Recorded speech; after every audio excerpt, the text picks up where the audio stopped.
Hello guys, कैसे आप लोग। सुबह से शाम हो गई, हम लोग अभी भी काम कर रहे हैं गाइस। आप देख सकते हो हम लोग का पूरा ये उल्टा सीधा हो गया है काम। ये हमारा जो एक लोम जो टेढ़ा हो गया था, अभी इसको सीधा करने का इसको निकाल के पूरा लूज कर दिया है गाइस। आप देख सकते हो आराम से उठाइए एकदम हमारी धीरे पूरी धीरे। फट गई है, हमारे वो सीधा करने में पूरी फट गई, इसको निकालने में हमारी फट गई है। सुबह के 7 बजे तक हम लोग को काम करना है गाइस। देख सकते हो अब मैं पूरा गाड़ी में हिल डुल रहा हूँ।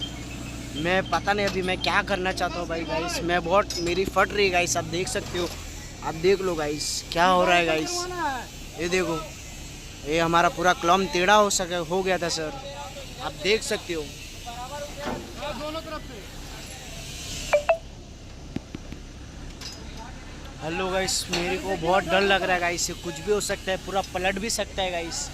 मेरे को बहुत डर लग रहा है, मैं बहुत दूर आ चुका हूँ भाई। मुझे हम लोग के लिए दुआ करिए गाइस, प्लीज़ दुआ करिए गाइस। अस्तगफिरुल्लाह। तो बस